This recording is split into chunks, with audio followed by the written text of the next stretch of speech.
Panchayat, police ಇಲಾಖೆ, ಕಾರ್ಮಿಕ ಇಲಾಖೆ ಮತ್ತು ಜಿಲ್ಲಾ ಬಾಲ ಕಾರ್ಮಿಕ ಯೋಜನೆ ತುಮಕೂರು.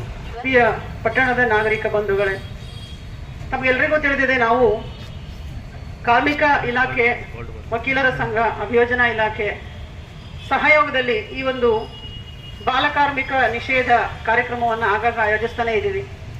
ಕಾರಣ ಇಷ್ಟೇ, ಮನೆಯಲ್ಲಿ ದುಡಿಮೆ ಮಾಡೋರು ಒಬ್ಬರು ಇಬ್ಬರು ತಂದೆ ತಾಯಿ ಇದ್ದಾಗ ಮಗನನ್ನ ಅಥವಾ ಮಗಳನ್ನ ಶಾಲೆ ಕಲಿಸೋದಕ್ಕಿಂತ ನಮ್ಮ ಜೊತೆ ಅವರನ್ನು ಸಹ ಕೂಲಿಗೋ ಕೆಲಸಕ್ಕೋ ಕರ್ಕೊಂಡು ಹೋದ್ರೆ ಒಂದು 200-300 ರೂಪಾಯಿ ಜಾಸ್ತಿ ಕೂಲಿ ಸಿಗುತ್ತೆ, ನಮ್ಮ ಬಡತನ ನೀಗುತ್ತೆ ಅಂತ ಆಲೋಚನೆ ಮಾಡೋರು ಸಾಕಷ್ಟು ಜನ ಇದ್ದಾರೆ.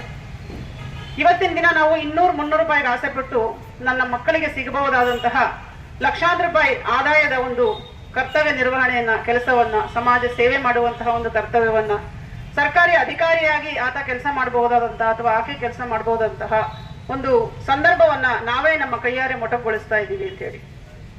ಬಾಲ್ಯಾವಸ್ಥೆಯಲ್ಲಿ ಮಕ್ಕಳಿಗೆ ಸಾಕಷ್ಟು ದೈಹಿಕ ಚಟುವಟಿಕೆಗಳು ಬೇಕು.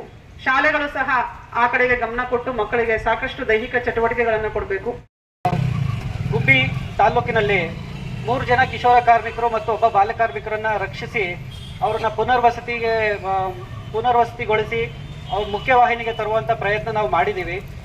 ಈತ ಬಾಲ ಕಾರ್ಮಿಕ ಮತ್ತೆ ಕಿಶೋರ ಕಾರ್ಮಿಕರನ್ನು ನೇಮಿಸಿಕೊಂಡಾಗ ಆಗುವಂತ ಕಾನೂನು ಉಲ್ಲಂಘನೆಗಳು ಏನು ಅಂತಂದ್ರೆ, ಮೊದಲನೇದು ಅವ್ರಿಗೆ ನೀವು ಶಿಕ್ಷಣ ಒಂದು ವ್ಯವಸ್ಥೆ, ಶಿಕ್ಷಣದಿಂದ ವಂಚಿತರನ್ನಾಗಿ ಮಾಡಿ ನೀವು RTE ಕಾಯ್ದೆಗಳನ್ನ, ರೈಟ್ ಟು ಎಜುಕೇಶನ್, ಈ ಕಾಯ್ದೆನ ಉಲ್ಲಂಘನೆಯನ್ನ ಮಾಡಿರ್ತೀರಾ. ಎರಡನೇದು ಅವರನ್ನ ಕೆಲಸ ಮಾಡಿಸೋದ್ರಿಂದ ಅಪಾಯಕಾರಿ ಉದ್ದಿಮೆಗಳಾಗಿರ್ತವೆ ಕೆಲವು.